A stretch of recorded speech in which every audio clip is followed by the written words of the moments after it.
All right, we are live. Good afternoon, everybody. I'm excited to welcome Bill Schmachtenberg, who's going to talk to us about virtual environments. Bill, you've been very active in the comments on our other virtual world discussions that we've had, and we've been talking about everything from Second Life to Minecraft, virtual reality, augmented reality. And so I'm really excited to hear about this one because as I was just talking with you, I think, as we indicated, a lot of people are interested in what are lo-fi ways of doing that? Chromebooks, Canvas, ways in which people might want to be interacting with things with the devices that they have and things like that. And so I'm really interested to hear about that. So, and with that, I'm going to pass it off to Bill. Hi, everybody. Thank you so much for joining me. And I've renamed my presentation. Originally in the schedule, it talked about STEM and Jazero Crater and so on.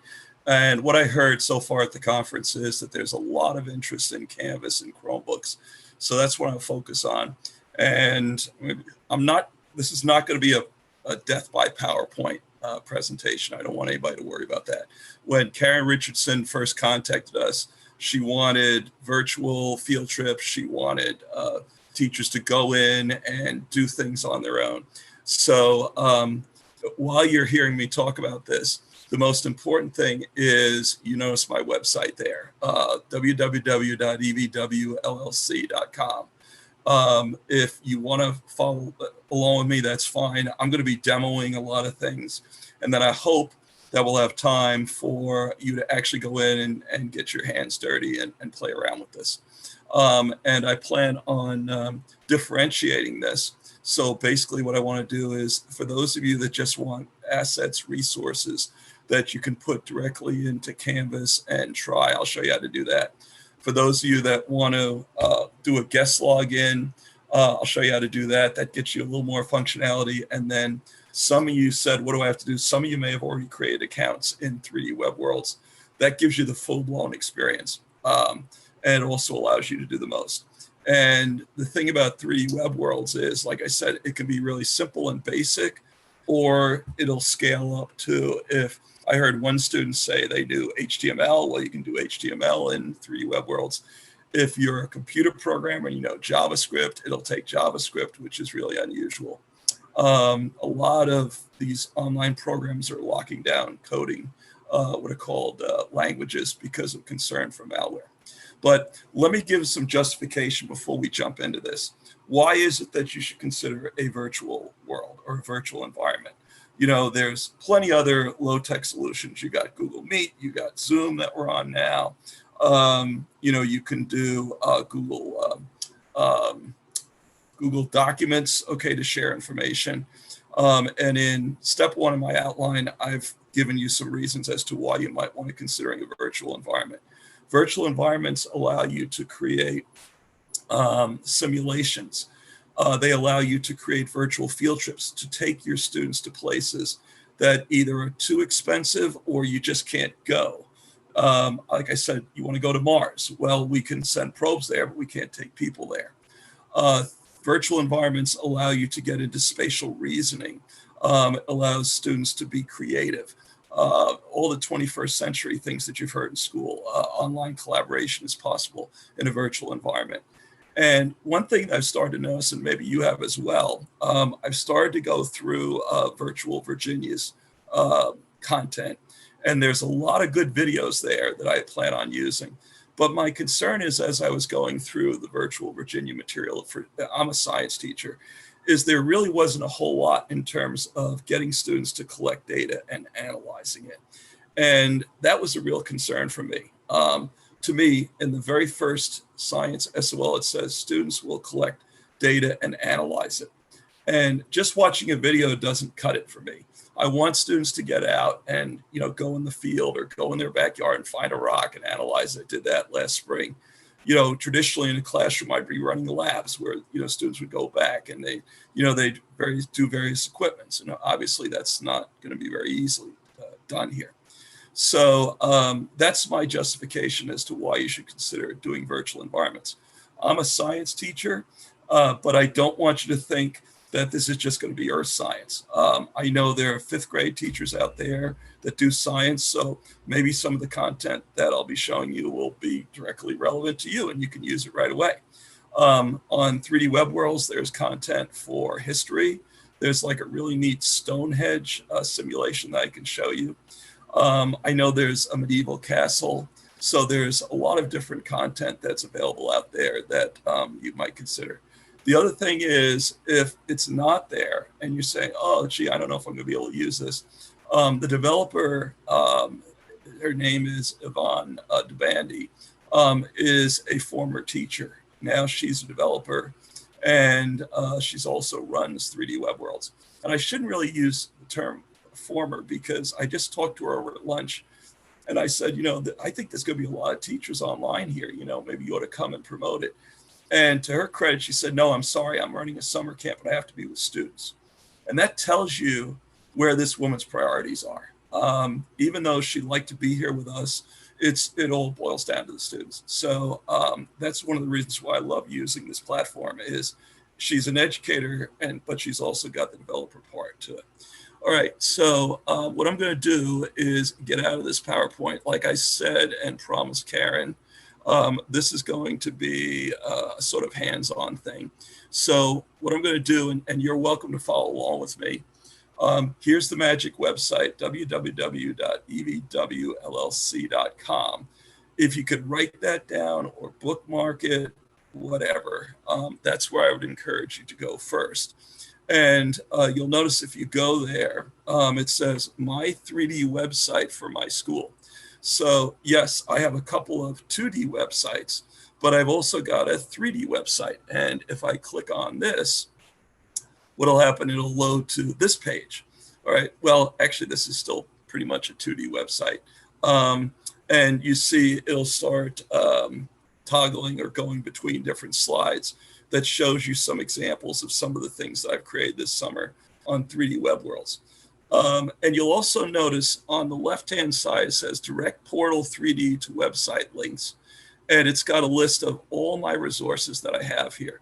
So for example, I've got a 3D lobby where I can hang out with students. But the one I want to start with here for portals is seasons. So if I just click on this, what'll happen is it'll open up a new tab. And in the tab, you'll see a simulation model, okay, of the seasons. And I decided to start with this for a couple of reasons. One is I know seasons is a popular topic that's taught in elementary school. And I know I've got a lot of elementary school teachers out there. Every semester I teach the seasons. It's part of my required SOLs. And every year I fail miserably. I hate to say it. A lot of students just don't get it. And I try taking them outside and we do online activity or outside activities.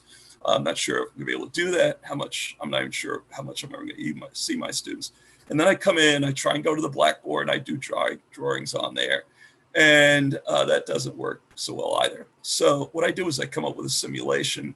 And the way this works is as follows. First of all, let me explain a little bit about that. I'm in a website, but I can navigate around. It's almost like a video game. And for those of you that were at the Minecraft presentation this morning, unfortunately, I couldn't get there, Kim. Sorry about that, because I had a faculty meeting. This works very much like Minecraft. So if I move my mouse around, you can see the screen changing there. If I press the WASD keys, I can move forward and back. I can strafe left and right. The navigation is exactly like you would in Minecraft or a lot of the other simulations or video games that kids play. I rarely have to explain navigation to my students. So the way I would do this activity, I would ask students to come in and I would say, okay, here's the sun and here's a beam of light coming from the sun. And you notice it's hitting the northern hemisphere. So which season do you think that's going to be? And then they would just, you see that little red circle there? That's called the focus point. And they'll just mouse over one of these boxes and they click on it and, oh, it says it's the summer solstice, which usually occurs around June 21st. And then they could move around this simulation and they could do that for every one of the seasons. And then I would say, okay, now go back to where you started. Now let's do the southern hemisphere and see if you can guess. Oh, now it's winter solstice. So the simulation actually tells them whether they got this right or not. They have to look at the model and then they have to figure it out. And I've got a worksheet that goes along with this where it shows each of these reconstructions. But anyway, that's a very simple simulation that you could do. Now, here's for canvas. You notice up here, by the way, if I press the escape key, I go into what's called cursor mode. And what I'm going to do is, you notice here's the URL. All I got to do is copy that URL off of here, right click, copy it. And then here is my canvas. And I've already got one 3D web world on here. But I'm going to go to pages. I'm going to do view all pages. Let's create a new page here. And you see, so I'm going to type, all right, let's call this seasons like this. And I'll come down to here. Oh, here's my link button. I'll click like this and just paste in that URL that we had and publish it. I can save it and publish it. And now what'll happen is when students come to this page and click on it, boom, takes them right to the simulation. So it has been about 5 minutes and already I've shown you how to put a simple simulation like this into Canvas. By the way, I do have a Chromebook right here. If you've got a Chromebook, you can go and log into that and, you know, and just like I said, follow these steps and go into, please use Google Chrome. We have tried other browsers, but for some reason, Google Chrome tends to work the best. And isn't that what you want? Because you're on a Chromebook anyway. And just go to the simulation on my webpage, copy and paste it, and boom, you're in. All right. It's literally that simple. In fact, the other thing we were talking about, whoops, if I go to edit mode here, see, it's got an HTML editor. If I wanted, I could put my HTML code in there and it would pop up as soon as the student went to that page. So if you're familiar with HTML, fine. If not, we will give you the code. That's easy to get to and you can put it right in that way. All right, so I'm going to go back to, here's the seasons one. Let's go back to some of the other resources that I have here. Another fun region that I've come to put together is Mole Hill. So if I go to that, show you a little bit more about what we can do. And it may, if you're on a Canvas, if you're on a Chromebook, it may take you a little while to res. Give it some time. The first time you go into any of these regions, you're getting information off of a server. So it may take a little while. But what it does is it caches it. It saves all that into memory on your device.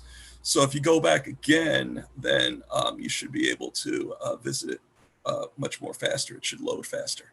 And one of the things we need to talk about is what determines the load speed. It's all kinds of things like how much memory the browser's using and whether you're on a Chromebook, whether you're on a laptop, that'll have an influence what your bandwidth is.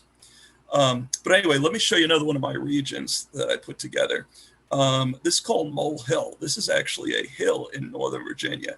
And one of the things I like students to consider is sort of inquiry-based learning. And so I put this together, and if you say, hey, that looks like a real hill, it's because it is. This was done using satellite imagery from, I believe it was Google, the Google Globe. And also we used USGS data, NASA data, I should say, to create this. So you can create very realistic simulations. And I've even been to Mole Hill, so I've mapped the rocks that are there. So I can just navigate up like this. And to get the pop-ups occurring, you sometimes have to get close. And as the student mouses over it, it says, hey, it's dolomite, it's limestone, all right? And then I can go through here and I can walk my way up. By the way, there's not a lot of colliders on this, so you can use your C or Z keys. And this is a lot of fun. Kids like flying around. So if you press the Z key, you go up. If you press the C key, you go down. And then, like I said, I can just keep navigating around to these rocks and clicking on them and pulling up the local geology. And then I could ask them, you know, at the very top, there are igneous rocks, which form from volcanoes. And I can ask them, do you guys think that this was a cave maybe in the past and that there was lava that was flowing inside the cave? You know, look at the evidence and try and figure it out on your own. So that's sort of a fun activity. By the way, I asked some geologists in Virginia what they thought. I contacted Dr. Liz Johnson at JMU to get her opinion, and also the Department of Mines, Minerals, and Energy. And fortunately, some of those guys said, no, I don't think that happened. Okay, that caves, unfortunately, get weathered and eroded very quickly in geologic time. So they probably would not have been around when lava came up from inside the earth. But again, this is sort of a fun discussion tool that some students might want to consider, and their opinions are good as the experts, right? All right, so I'm going to get rid of this one. Each of these is a separate tab. Here's another one that I put together pretty early in the summer. We're going to go to Mars now, and actually, before we do that, let me say a little bit more for those of you that want to sort of get into this. Let me move out around this box. Notice up here in the upper right-hand corner, it's got free registration, user login, and then enter as guest. So if you want to take it the next step, if you want to say, well, I'd like to go in as an avatar, sort of like you would be in Minecraft or Second Life, you can do that. And you don't have to give away all your information. In fact, signing up is actually pretty easy. But it does ask you to put a name in, and a lot of you know me as Day Miami, so I'm going to use that. That's sort of a screen name that I use. And I just click guest login like this. And then what it does is it will take me back here. And it looks like Kim is already on here. Somebody else is joining me here. Okay, what I can do, hey, Kim. Oh, we've got a couple of avatars that are already in this. This is my 3D lobby. So if I want to meet students in this virtual world, I can. And then there's like teleports that I can use to take people to different locations that are here. But what I'm going to do is I'm going to click on this travel menu icon like this. And then I'm going to click education. There's a couple of different ways of navigating within it. And I'm just going to scroll down like this. And let's pick the Grand Canyon. That's a fun one to go to. And here I am in a simulation of the Grand Canyon. And what I thought would be really fun would be to take a helicopter ride around the Grand Canyon. I've been to the canyon, okay, but I've never actually flown a helicopter through it. So I talked to the developer and she goes, oh yeah, that's easy to put a helicopter in there. I'm one of these non-generic Zenzi characters. So what I'm going to do is I'm just going to click one of these. And in a minute, what should happen is, yeah, I've got a helicopter that's here. All right. And now what I can do is I'm inside the helicopter and I can use my Z and C keys to fly around here on the canyon. And it moves somewhat slowly because I've got a lot of windows open. But it is sort of a fun way of exploring around the Grand Canyon sim. By the way, one of the things also that I want to say here, let me pull this up so you can see. You notice if I log in as guest, I get more buttons down here. In the portals one, the first one that I showed you, there was a help me button. So if you're forgetting, how do I navigate? How do I do something? You can click the help me button. Once you get in here, you get camera controls. So, oh, and I see somebody else flying around there. Awesome. Okay, I can click the third person camera and now I'm looking at the helicopter going around like this. All right. And again, I could fly around. And you'll notice that there's a series of boxes here. And I'm also I can use my arrow keys like this to navigate around. And if I go over one of the boxes like this, okay, I can pull up the pop-ups. So students can be getting information. I don't want them just flying around doing nothing. I actually have worksheets for all these regions that have student worksheets, that have handouts, that also there are answer keys. So they would fill this in about the geology of the Grand Canyon. And notice this, when I move over and click, the pop-up should appear. Come on.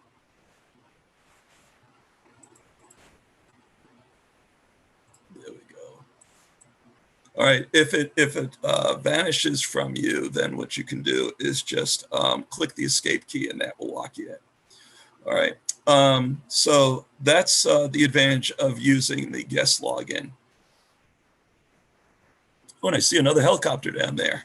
All right, so good to see other people are trying this out. All right, so anyway, that's the Grand Canyon, to give you an idea what's possible. So you can go in first person, you can do a guest login. Another option that you've got is you can actually log in, and I'm going to show you that, what the advantages to that are. So I'm going to log out as this, and then this time I'm going to log in, click the login. This time I'm going to log in with an account that I've already made. And once I do this, once I log into that screen, okay, in a minute, the avatar should appear. It takes me to this website. This is the 3dwebworlds.com main login page. And this gives you lots of options here. Okay, this is for, after you've gotten your foot wet and you really want to play around with this some. So you notice down here, I can go in, I can customize my avatar. So I can change, there we go. Okay, my avatar is now res. So if you want to have a school uniform, and I know some students don't like a school uniform, but it does create sort of the idea of teamwork. So I went in, and I'm going to be honest, I'm not a great guy to creating software. I mean, creating clothes. I've never done it in Second Life because I think it's too hard. But I was amazed how easy it was in 3D Web Worlds. There's a template that you can use. And I just download the template. I used my school colors, which are red and white. And then if you look really closely on the screen here, it's actually got my school logo. I even put my monogram, Dr. S, on the pocket here. So as I'm wandering around, people can actually see me on here. So that was a lot of fun. So I can go in, I can change around my avatar. This screen also shows you all of the teleport directories. So all of the regions that teachers have created over the years are listed here. And you can go through and select them. So if I only want the education ones like this, I can go through, and there's a summer camp going on. So there's some of those. Here's my classroom. There's a library for those of you that are English people. This castle one is a lot of fun, but it doesn't run, I don't think, so well on Chromebooks. So you can go through all, here's one if you like dinosaurs. I put that one together. It was one of the first ones I did. There's, for those of you like the Virginia Museum of Natural History, I got permission to put a lot of their exhibits online. So you can go there and look around. In fact, let's try that one. So I was told I'm not allowed to do any field trips to the museums or whatnot. Well, like I said, if I can't take the students to the museum, I'll bring the museum to my students. All right. And here I am. I'm in the museum. I'm going to go to third person view. And gee, I already see some. Michelle is traveling around at the museum. Welcome. And here you go. You can come around and take a look at some of the exhibits. For example, if it's been a while since you've been to Martinsville, or maybe you've never been, I certainly would encourage you to visit the museum in real life. There are two brand new exhibits at the museum. There's one on the Cretaceous, and you can sort of come over here and read about that display. Here's a picture of some of the fossils that lived during the Cretaceous about 86 million years ago with the dinosaurs in Kansas. Here's a picture of a platycarpus, which was a nasty marine reptile that floated around. And you say, oh, that's a really cool picture, but I'd like to learn more. Again, all you got to do is grab your focus point like this onto the object and click on it. And it tells you more about that particular predator. It might ask you a question for the students to use. And then let's go back to third person view.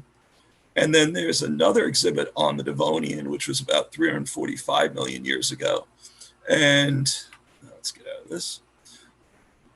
And it shows you some of the fish that lived back then.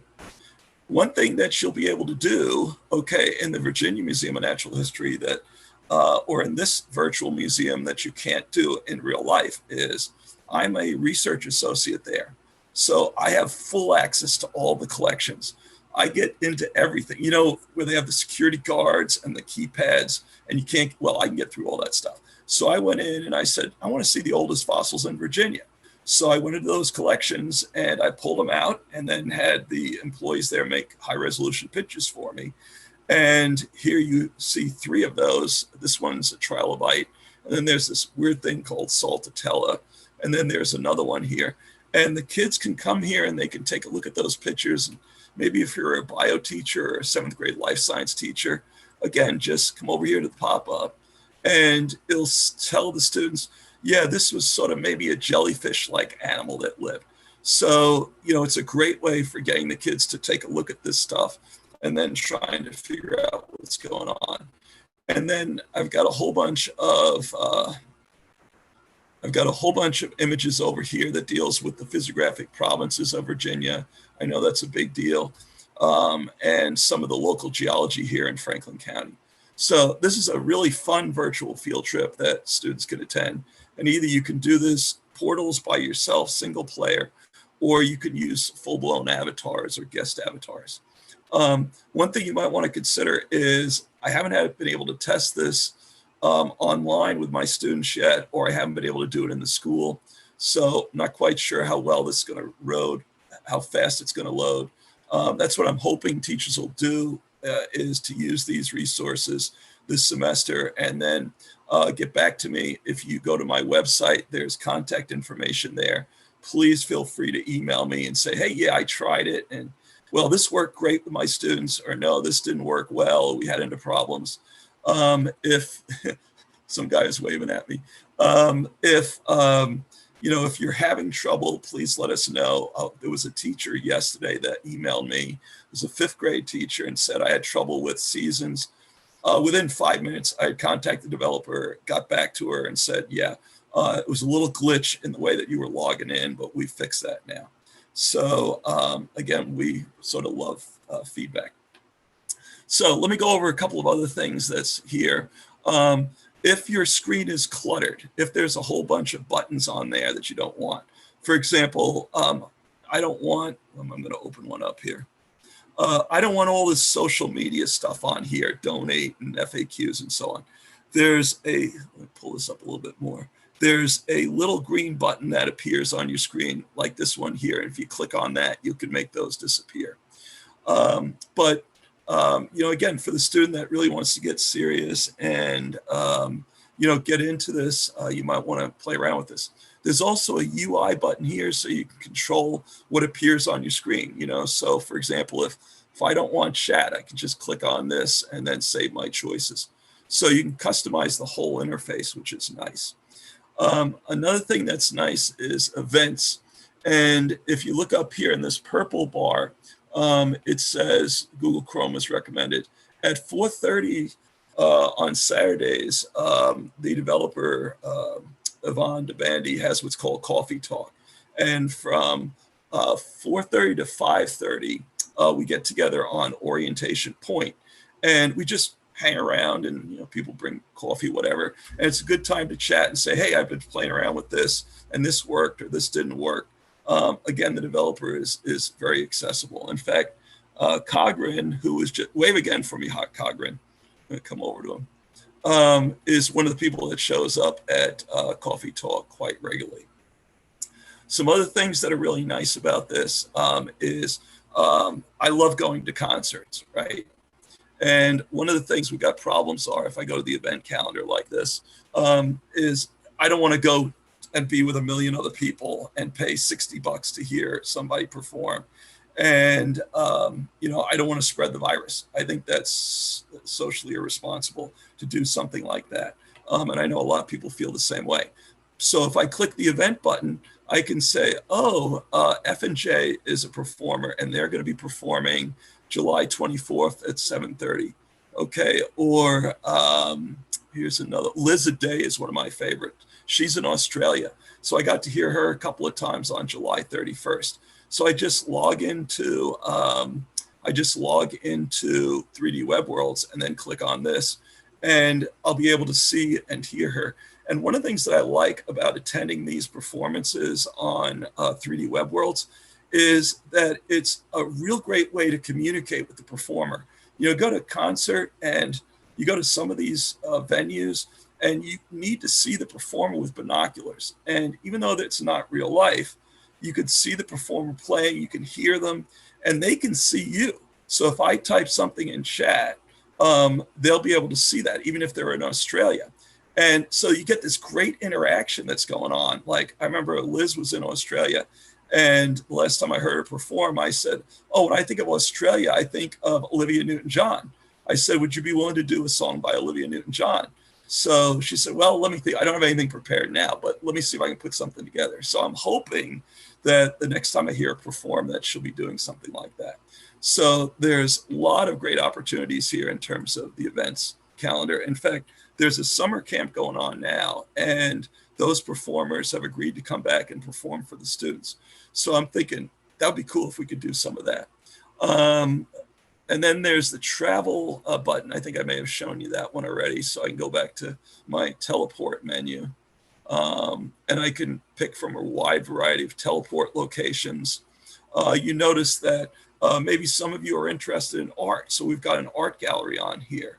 Let's see what else. There are people that doing experiments. There's a music academy for those of you that are interested in music. In fact, Mr. DeBandy was originally a music teacher. So she set up a whole region that teaches how to get people to sing. And you can access that quickly and easily. Already mentioned the art, some of the art galleries. So a lot of this is, is color coded in terms of where you want to go in terms of these regions. So there's a huge resources that are available to you. All right, so the next thing I'm going to do is I want to show you some of the other regions that we can do. Oh, I want to mention one thing before I do that. You notice there's a little microphone button here. So even if I log in as a guest and I click that, what'll happen is that I'll be able to talk to other avatars that are on the screen. So if I see students running around and I say, hey, you guys have any questions? I can click on that. I don't need Zoom. I don't need Google Meet. Voice works great in 3D Web Worlds. So students can talk to me. They can ask me questions. I can answer them. Even if they're at home, that's not a problem. All right. It works great on a Chromebook, by the way, this sort of voice. All right. So let's pick some other place to go. Let me go to back to education. And let's pick one of my favorite sims that's on here, Pompeii. I mean, there's a bunch of them, and I'm glad to see you guys jumping in on this and exploring. So you all know that student creativity is a big goal and focus. In the 5 C's, 21st century learning, we want students creating. And I'm happy to show you a region that was created by one of my students here at the high school. She came to me a year ago and she said, Dr. S, I want to do a Pompeii simulation. And I said, wow, Pompeii is huge in Italy. And she said, I know, well, let's see how much we can do. And it took her a year, and we kept kicking around ideas. And finally, 3D Web Worlds came out. And I remember it was the springtime. And I said, hey, do me a favor, create an account and log in, and I will give you building rights on this sim. And we were on Google Meet. We started off there. She logged in as a Chromebook, and she started building. And for example, you may be familiar with the fact that Pompeii, whoops, going the wrong way here. You may be familiar that Pompeii was the site where Vesuvius erupted, and we have a model there of the volcano Vesuvius. And ash was spewed out in 79 AD, and there were people that were sleeping and just encased them. And here's a 3D model, okay, of a boy that was encased in the ash. And one of my students found this on Sketchfab and downloaded and then uploaded it up to the region, and she created it. We've got another one. There is a sword that we put in here somewhere as well. Go back to third person. And then what we did was school was over, she graduated, and she still wanted to build Pompeii.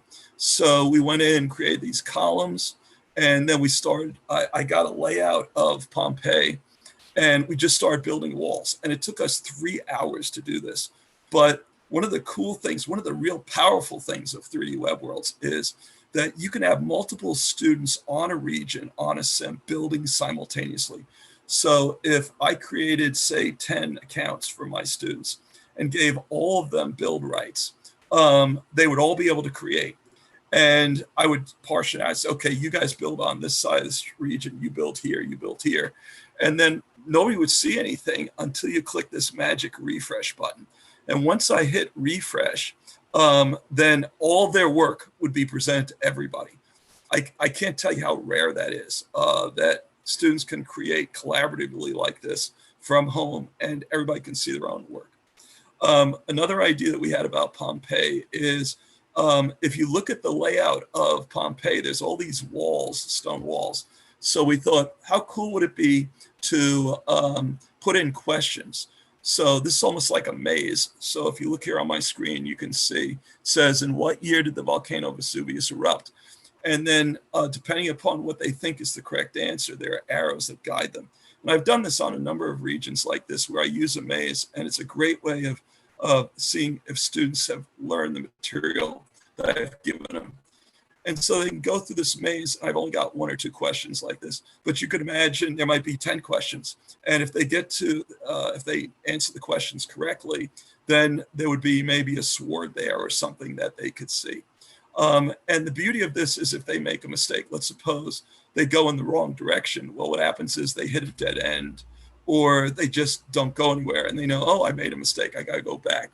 So it's a way that they can find out their errors and fix them that way. All right, so I've shown you portals, I've shown you the guest login, I've shown you the the full login, and I'm wondering if we have any questions because I don't want to be speaking the whole time here. So let me go back to the schedule. I'm going to see if I can pull up the Facebook feed here. I've been monitoring it as well, Bill, and I haven't seen any questions. Just a lot of people noticing there's lots of opportunities for inquiry, different ways of interacting with students and things like that. Okay, great. Do we have any questions in? So one person said, it looks hard to build. Can you talk a little bit more about building these kind of environments? Is that true? I mean. Yes, okay. It's going to be a matter of, the proficiency of the student and the teacher. Okay, so I run the computer club, so I get probably the top 1% of the geeky kids. If you have students that are already familiar with Blender, somehow I got out of where I wanted to be. So let me go back into this. I think I clicked on the wrong button. Sorry about that, guys. All right, let me go to 3D Web Worlds like this. And I'm going to log back in so I have my. Right. Okay, so let's pick a region. And I've got all my regions down here. So let's pick, these are sandboxes. All right. First thing I want to say is you don't have to build anything. Okay. I know a lot of teachers you've got enough on your plate. And the last thing that you want to do is worry about building in a 3D world and using tools like Blender and 3ds Max and coding and all that stuff. And I'm happy to say that if you've got an idea for this and you say, well, yeah, I'd like to use a virtual environment. I've got some great content, but I don't know how to do it. What we need to do is reach out to me, okay? And I'll show you my contact information. I'll get you in touch with Yvonne DeBandy, and she loves building for teachers. So she'll get in touch with you, create an account and log in and sort of share your ideas. She likes to work on Discord, and if you haven't tried that, this is what Discord looks like. So it's just a program that you download and then you create an account, you log in. And I find I can contact her within 5 minutes. In fact, I was talking to her at lunch about a number of different things. So that's the first thing I want to say is you do not have to build, okay, in 3D Web Worlds if you want to use it. There's a developer that will help you. Just share your ideas with her, and then she will help you pass that. In fact, just last week, she said, I wish I had more teachers on here. If you do have some students that want to build, it's not so hard. There's a little build icon here. You just click on that, all right? And there's an edit tools button. And then what I do is I say, okay, I want to build let's start with a simple primitive. I want to put a box on there. All right. And what I have to do is refresh, and boom, there's my box. There's a question mark that I have here. So maybe I want to texture that, and I put a texture on there. Or maybe I want to put a pop-up on there to ask the students a question. There's a huge library of objects that are on here. For example, if I pull this up, you can see the mesh library. So there's a lot of things, okay, that have already been uploaded. Okay, I've got dinosaurs on here, I've got columns and so on. So you can pull them in. This is for teachers that want to be able to build like that. Like I said, if you have students, like I've got students that are familiar with Sketchfab, if they find objects on there and they want to bring them into 3D web worlds, they download them and they can import them as well. This is a tool that is differentiable. It's like I said, for if you're a teacher that says, whoa, all this high tech stuff and Blender, this is not for me, I've just got too much. Well, fine. Like I said, you can just come to my website here, throw that up.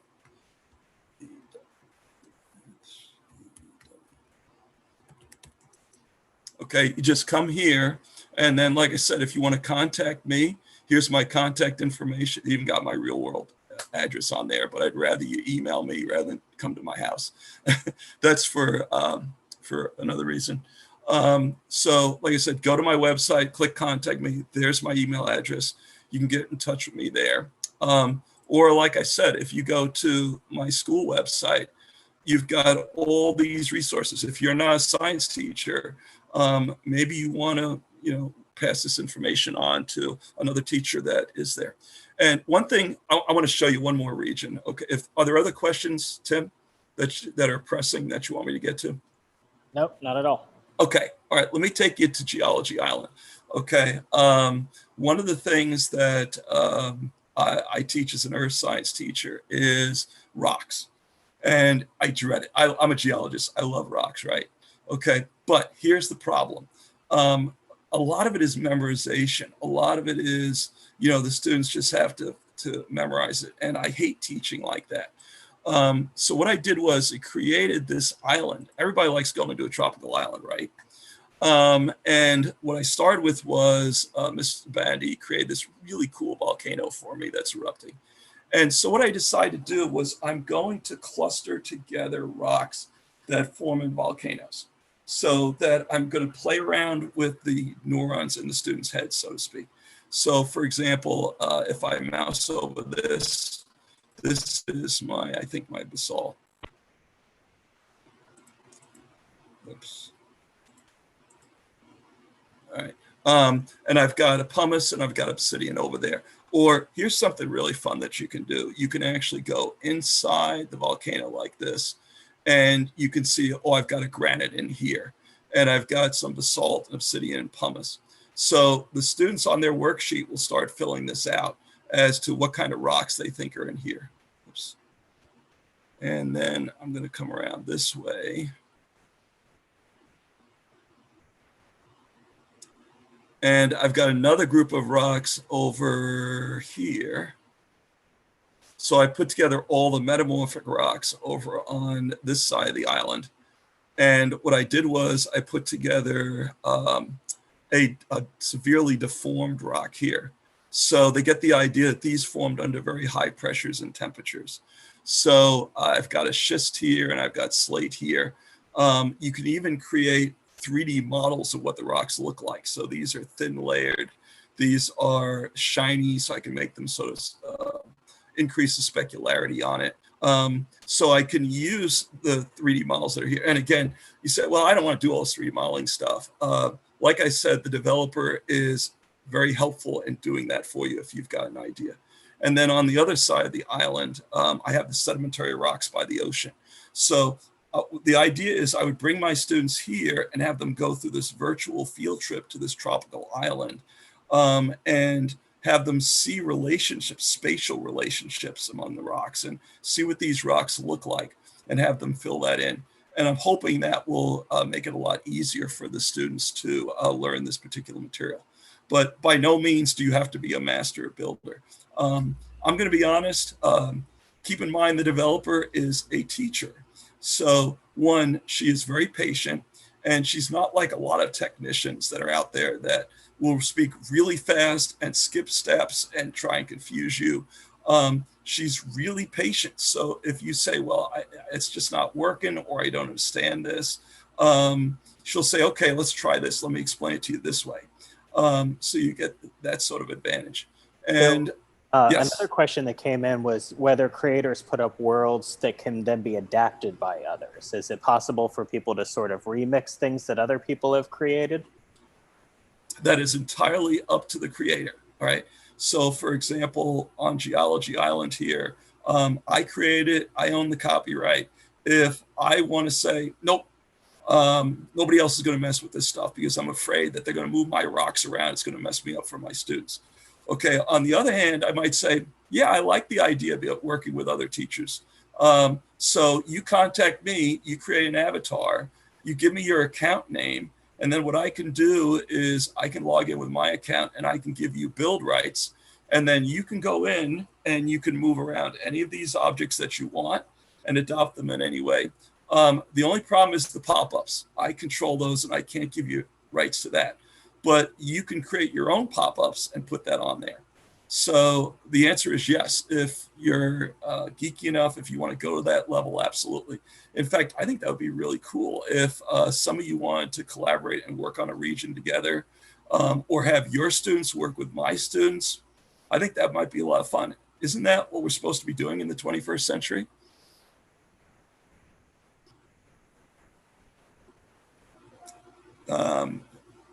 Tim, are there any other questions? Again, I had hoped to be watching the YouTube screen, but No other questions right now. No other questions in that? Okay. Well, anyway, like I said, I hope that you'll play around with this. Like I said, use the resources that are there. Or if you're not a science teacher, maybe you work with somebody, a fifth grade science teacher, you could let them know about this. Or if you've got ideas as to how you might use it in your discipline, again, feel free to please email me, and I'll put you in touch with the developer, and she'll get in touch with you. Awesome. Well, Bill, thank you so much for taking the time to walk through this. I just seeing from all the comments, I think a lot of people are really excited about all the possibilities and what it can do for students and faculty. So thank you so much for taking the time today to go over it with us. Okay. Thank you, Tim. I appreciate your help. All right. Take care, everybody.